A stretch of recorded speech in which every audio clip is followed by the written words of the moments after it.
If you clicked on this video, you're probably interested in learning how to paint this floral or get into painting loose florals in general, but you found the right place because I love this style of watercolor and it's something I want to start teaching more. So grab your paints, grab your paintbrushes, and we'll get started. I went ahead and picked out a reference photo for the floral piece we're making today. You can mimic a painting if you want to, a bouquet that maybe you found, but I personally like to switch it up a little bit, make it my own, whether that be different colors. I usually arrange it a lot differently just to make sense for the paper, and of course to just kind of push our boundaries and learn something new rather than just mimicking. For supplies, I have my watercolor paints, I have my water cups, 2 of them, and paper towels. For brushes, I have my round brush, size 6, and smaller, I have my detail brush, which is a size 2. All right, so I have my reference photo, but I'm just gonna set it off to the side so you're able to follow along with me. I'll just start by mixing up my light pink. The pink in the photo is a cool pink, so I'm going to drop just a little bit of a blue. Let's just kind of swirl some of the blue I already have in my palette. My reference photo also has a little bit of a green and gold center happening. So I'm going to actually start there and mix up that color using some green gold and some yellow ochre. I want my consistency to be rather thick for these first few strokes. Maybe a little bit of sap green. Okay. Once you have your greenish color, we can start to bring those first few brush strokes down. And I'm working these very lightly, just giving us that center focus. I can wet my brush and just start to round it out. Coming back to my green gold mixture, and I'm just going to lay a few uneven brush strokes around that center, letting it bleed into that green that we just had. All right, from here we are jumping to the size 6 brush, and I want that light pink, so I'm grabbing a little from my palette and just starting to create those first petals. As we can see from the picture, since it's on its side, we have these bigger ones that kind of round out and down, and then towards the back, they shorten and they kind of point upward. So just keep that in mind, staying small towards the back, and then just kind of coming a little bit bigger as we get towards the bottom. Think about that downward angle. All right, I'm wetting my brush because I want some lighter pink in here. And I'll just kind of bring that same thing a little bit further down. Small strokes toward the top, directing up. Bigger strokes towards the bottom. And these are a little bit more defined with that almost like a cone shape. So we kind of taper towards the top, a little bit thicker towards the base. I do use a lot of intuition when I'm painting flowers, so I like to work a little bit quicker. Let's take a little bit of that dark pink and just have some fun here with some bleeding. Bringing just a little bit of that darker color and seeing where it wants to go, kind of staying towards the outer edges. I'll rinse my brush and finish with just a few more light pink. And when I say lighter, I'm not actually switching my color, I'm just adding more water. One more time, I'm coming to my detail brush and dropping back into that goldy green color. I'm just going to add a little bit more definition here while it's still wet.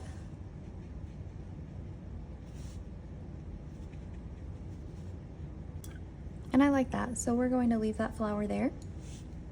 Let's move on. I do like the position of having one flower a little bit behind it. For this one, I'm actually going to start from the outside and work inward.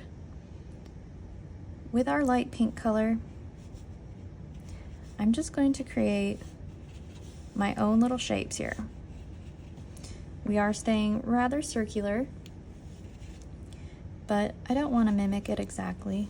We can come to that dark pink. I'm adding a little bit extra of my rose lake, and we're just going to get this really pretty effect. Wet my brush and dried it just a little bit so we have a little bit extra of that light pink towards the center. And from here, I'll drop to my smaller brush. And for this one, it almost looks like a little bit of orange in there. So let's drop a tiny bit of orange into our gold color to switch it up just a little bit, but it's still pretty matchy. And let's start to drop that in the center of this flower.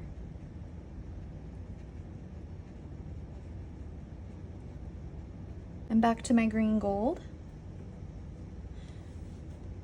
And we're just going to see where that wants to drop in on the outer edge of that gold that we had, of the yellow ochre. And just working it through. It's starting to feel a little heavy right here for my painting, and so I am grabbing my damp brush and lifting some of that color out of there.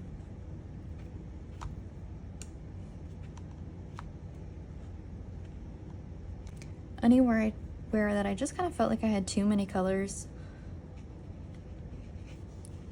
and it was just feeling a little heavy to me. So it was still wet. I'm able to take a damp brush and just kind of dry some of that up. Next, I would like to bring a little orange into my pink to warm it up and kind of match the little bit of orange we had towards the center.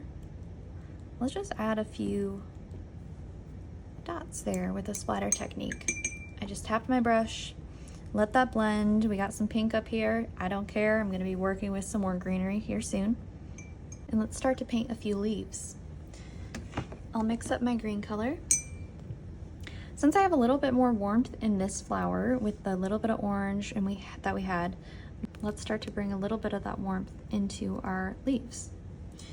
I have my green gold, which is this vibrant yellowy green.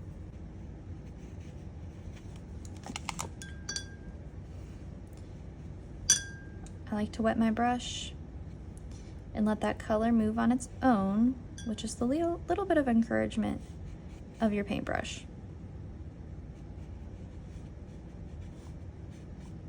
Next, I'm mixing a little bit of sap green to get a different shade here.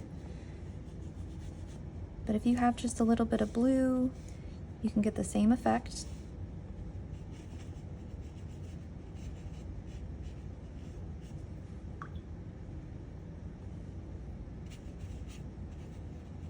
Let's work a petal up here into those couple of pink dots that we had. I have mostly water on my brush, but there's a little green in there.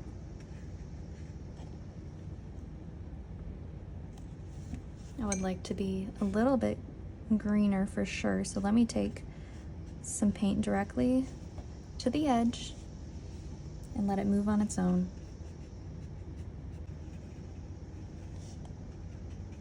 I really love these red flowers, so let's mix up our paint for those.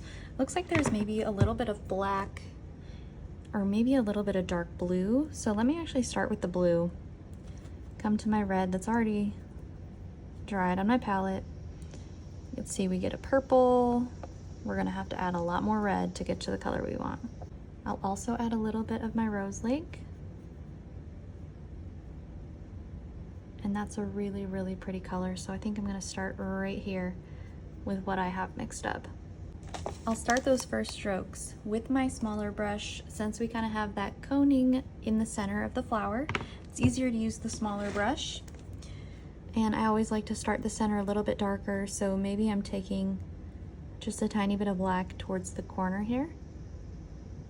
So it's all in the same color family, and I can take these few, starting to swirl that little cone shape in, just like we did with the center of that first green one. And we'll start to wake up some of that paint with some more water since we started thicker. If we had started with lighter color, we would probably start to add the darker into it. A couple different ways you can go about the flowers, just how we kind of did these two a little bit different. I started lighter, went darker.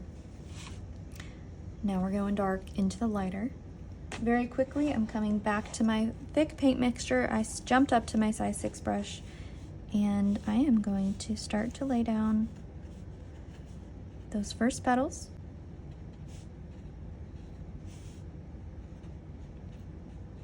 And since we're kind of on the right side of the paper, I do want this one to be directed to the right. Definitely to create that flowy shape in a bouquet, you want to have some angle to all of your flowers. The closer you get to the outside, the more you're going to want to naturally move with that direction of the paper. So if we're on the right, I want my flower to be directed to the right. I can rinse off my brush a little bit and play with the edges, loosening up some of those petals to create a whole new layer.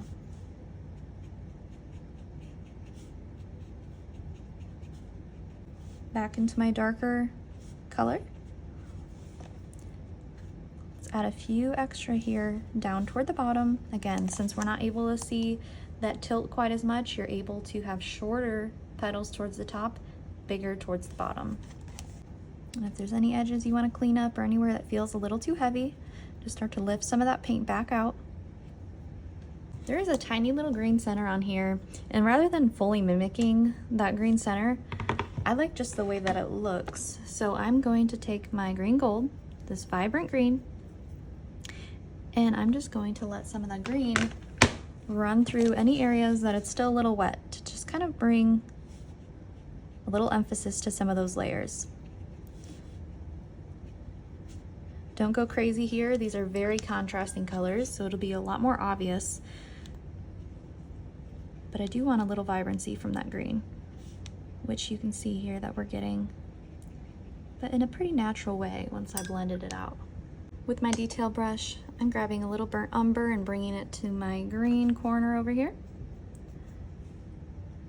And we're gonna play with some twigs. Right here where it's still a little wet, maybe we have couple sticks coming down. Gonna have a couple over here.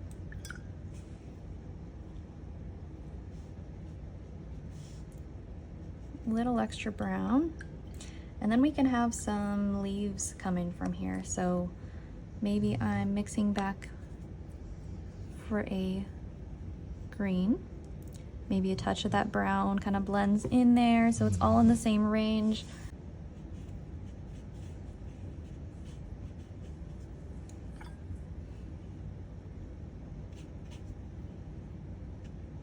I always like to have a little bit of some white space in my leaves too.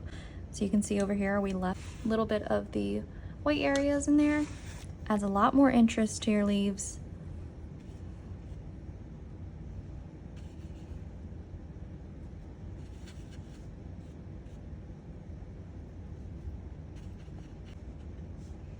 Back to my green, just playing with those little areas that we just made.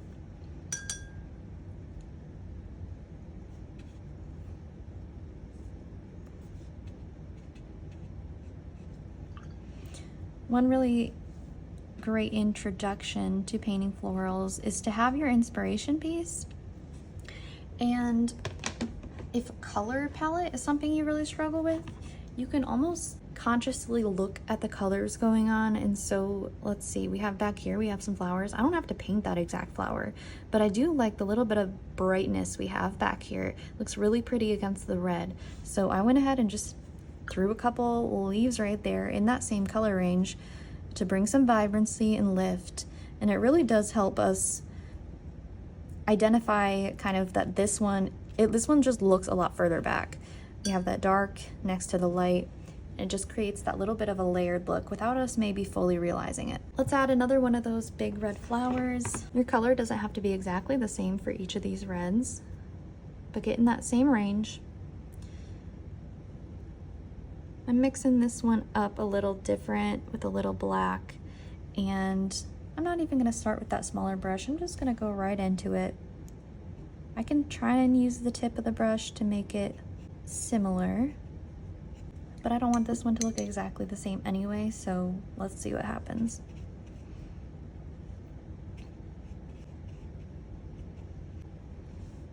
Adding a little bit of that deeper color right there and letting it run down.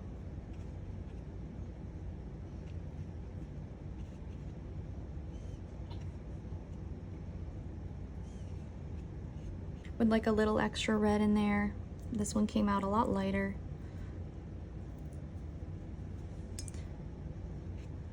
So I'll just drop some of that color.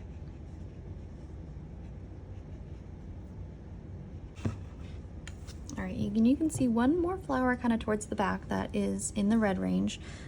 And rather than bringing that entire shape, let's just play with a little circular shape here. Very loose, just a few strokes. Does not have to be fully identified as any particular flower.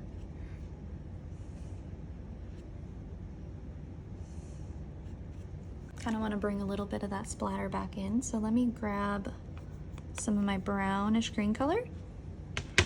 Since we're kind of right next to this color, I think this would look pretty. We're just gonna do a little of that. And then from there, we can start to move some leaves around.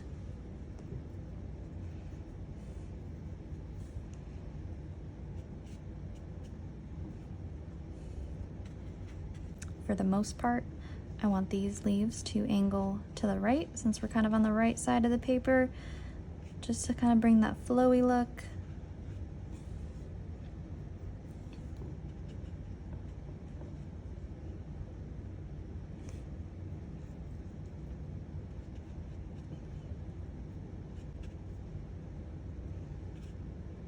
Maybe I'm mixing a little yellow ochre into my green gold.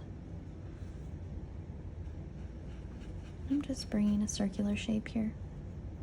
Maybe it's a bulb from a flower that hasn't bloomed.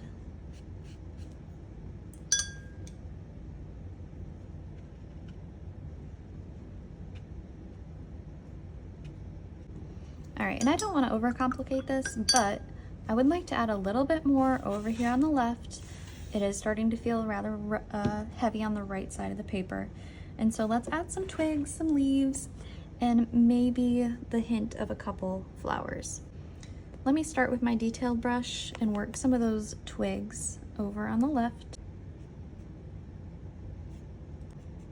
And maybe these have a few leaves of their own.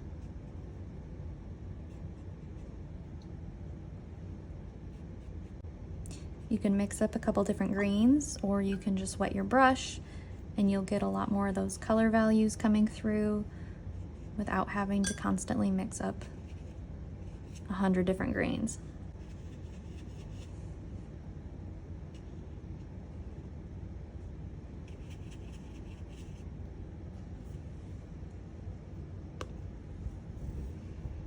Just want to bring a little pink up into this corner.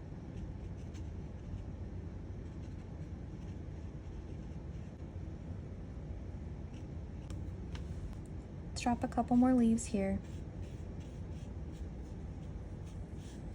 Just angling down a little bit. Leaving a little bit of white space in there. Lifting up some of that color from the center to provide a really pretty highlight.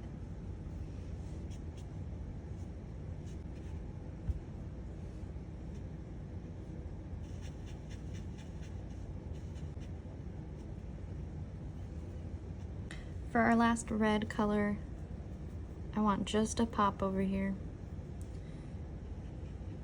Maybe we go right on top of some of that green that I already had there. So I just want it to sit nicely next to this flower right here.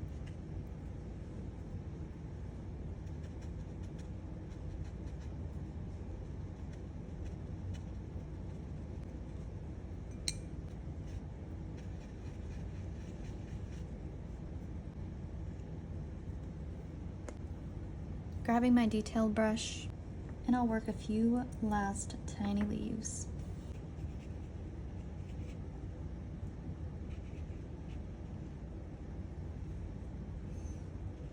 Sharp lines are always going to be more distracting than softer edges. So here I had my little bit of a fern-like leaf, and I felt like it was just a little distracting. So I'm just rounding out the edges, and that's the beauty of loose watercolor. You don't have to really know what type of leaf it is for it to make sense. Nobody's looking at this and thinking that your leaf doesn't match the rest of the leaves. As long as it's green on a floral piece, it's going to look like it fits. I'm getting real close to being done.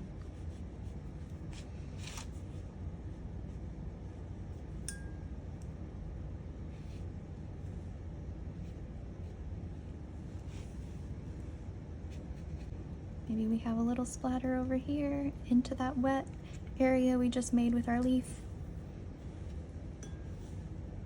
And that just paves the way for more leaves if you want to add them. Paint is already on the paper. It makes it super easy to just get this loose effect. I would like to add a couple wet on dry details, so let's go back to the center of this flower down here, mix up a little bit of that orangey gold color that we had. Make sure it's more gold than orange. We don't want it to look too obnoxious.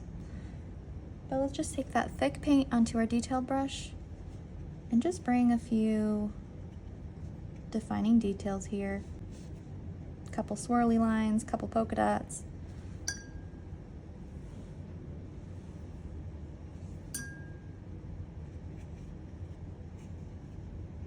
And a little bit more splatter, because why not?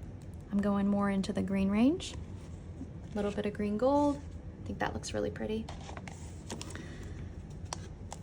I actually really like how this one looks, so I don't want to touch this one too much, but I'm bringing just a couple areas of that bright yellowy green. That one's perfect for me. All right, I'm finished with my floral piece. If you have any last details you want to add, go for it. The main takeaway here was just kind of learning how to work a little bit loosely, get comfortable with your round brushes, and honestly just create a piece that you really enjoy. So I hope you had fun here. I would love to do more floral videos in the future. I probably should consider a basics video for florals, maybe teaching brush strokes that I kind of use throughout my pieces, and just kind of like breaking it down into a little bit more of a step-by-step. Today was definitely very intuitive. I found myself kind of getting lost in a lot of the petals and leaves that I was making versus explaining, but I hope I provided enough information for you to be able to at least follow along to some degree. But if you enjoyed this video in the least, please leave me a comment and find me on Instagram where we can connect with some more short form videos and you can kind of see what I'm up to on a weekly basis. I hope to see you in the next video. Bye.